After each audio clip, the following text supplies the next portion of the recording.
Eras el hijo que nunca daba problemas, el que no lloraba, el que no pedía, el que se adaptaba a todo sin quejarse, el que cuando algo le dolía se lo tragaba porque ya había suficiente tensión en casa, porque mamá estaba estresada, porque papá había tenido un mal día o simplemente porque no era el momento.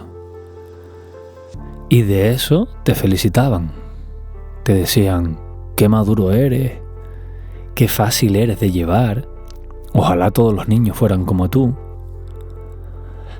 Pero nadie te dijo que detrás de ese niño tan bueno había un niño que había aprendido que sus necesidades molestaban, que ocupar espacio tenía un coste, que para que el amor se quedara había que merecérselo cada día. En el vídeo anterior hablamos de por qué eliges parejas que te hacen daño, de cómo tu sistema nervioso busca lo que aprendió que era amor aunque doliera.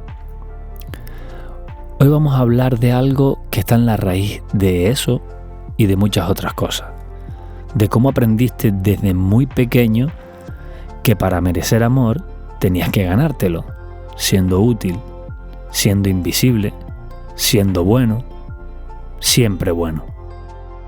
El síndrome del buen hijo no es un diagnóstico clínico, es un patrón.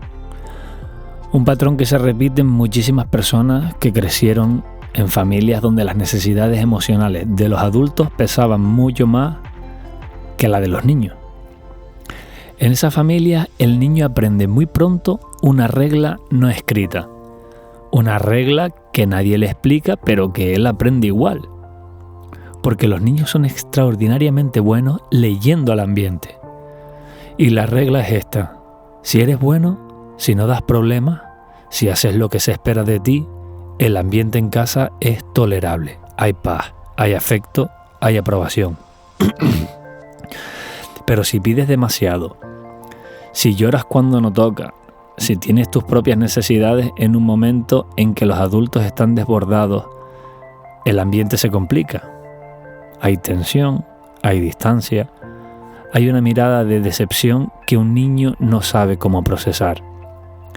Y un niño que aprende esa regla hace lo que cualquier niño haría para sobrevivir en ese entorno, y es convertirse en el niño bueno. Piensa en un niño de 8 años que llega del colegio con algo que le está doliendo. Un conflicto con un amigo, una humillación en clase, algo que le pesa. Entra en casa y ve a su madre hablando por teléfono con cara de preocupación, o a su padre sentado en el sofá con esa expresión de que no es buen momento.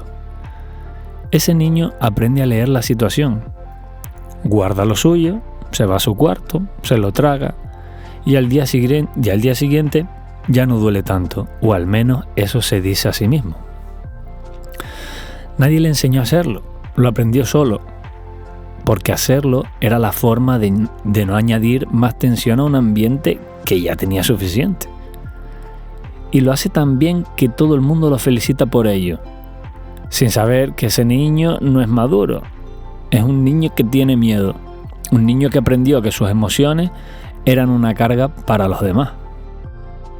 Hay una frase que muchas personas con ese patrón escucharon de alguna forma en su infancia, aunque no fuera con esas palabras exactas, del tipo: no llores que no es para tanto, no te quejes que otros están peor, no seas tan sensible, deja de dramatizar, o versiones más sutiles: tu hermano sí que tiene problemas de verdad, con los que se sacrifica tu madre y tú encima, ya eres mayor, ya tienes que entender estas cosas. Cada vez que escuchaste algo así, recibiste el mismo mensaje: lo que tú sientes no tiene el peso suficiente para merecer atención, guárdatelo. Y eso se instala tan profundo que deja de sentirse como una regla impuesta desde fuera y empieza a sentirse como parte de ti, como si fueras así, como yo soy así, como si naturalmente no tuvieras muchas necesidades, como si realmente te adaptaras bien a todo. Pero no es que te adaptes bien, es que aprendiste a no notar lo que necesitabas, a pasarlo por alto antes incluso de que llegue a la superficie. Por ejemplo, piensa en alguien que en una reunión de trabajo tiene una idea, pero no la dice porque no quiere interrumpir. O que en una cena con amigos se pide lo más barato de la carta aunque le apetezca otra cosa. O que cuando le pregunten dónde quiere ir de vacaciones dice donde queráis, me da igual. No porque le dé igual, sino porque sus preferencias siempre han ocupado el último lugar y ya ni las consulta. Eso no es generosidad, es el patrón del buen hijo funcionando en automático 30 años después. Y ese niño crece y el patrón se va con él a todas partes.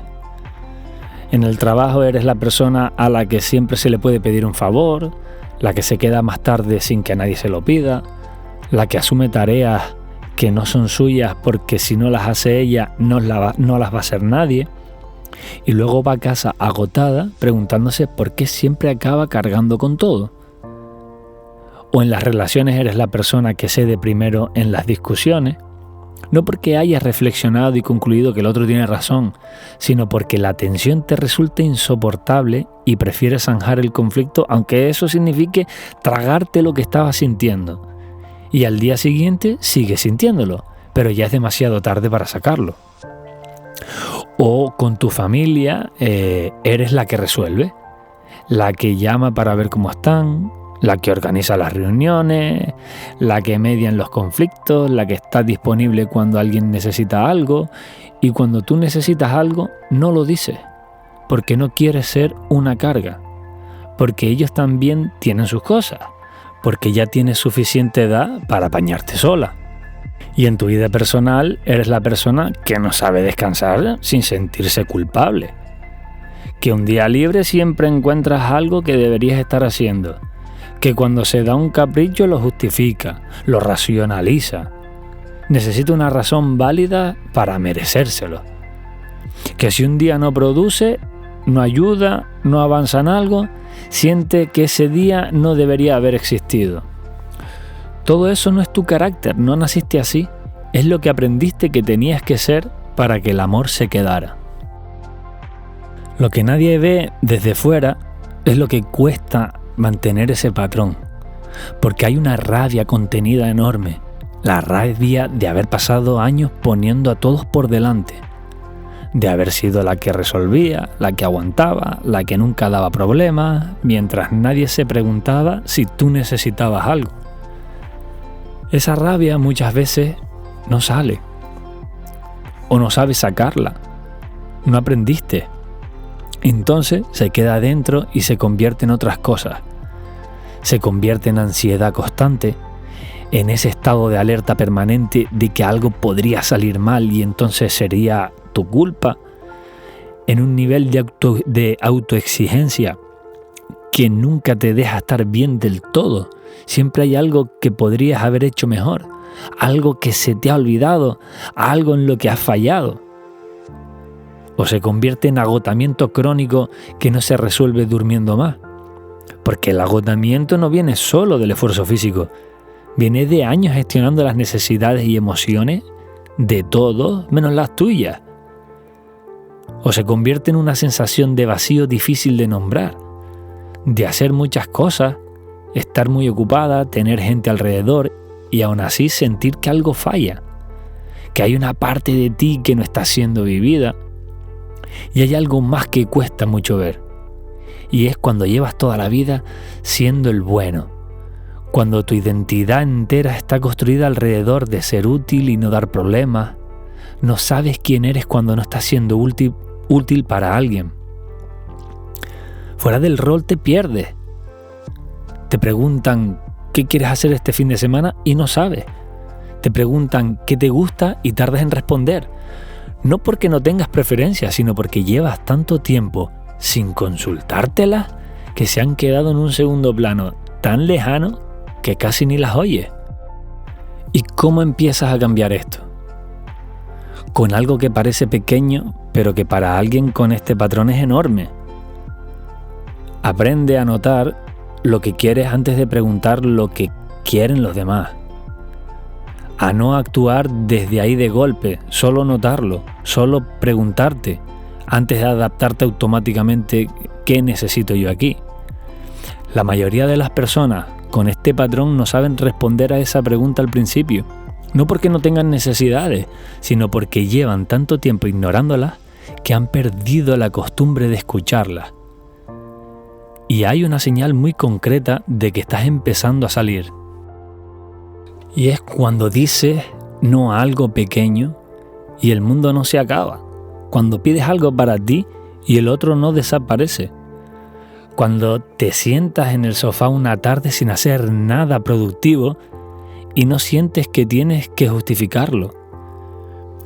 Cada vez que eso ocurre, tu sistema nervioso aprende algo que nunca aprendió de niño.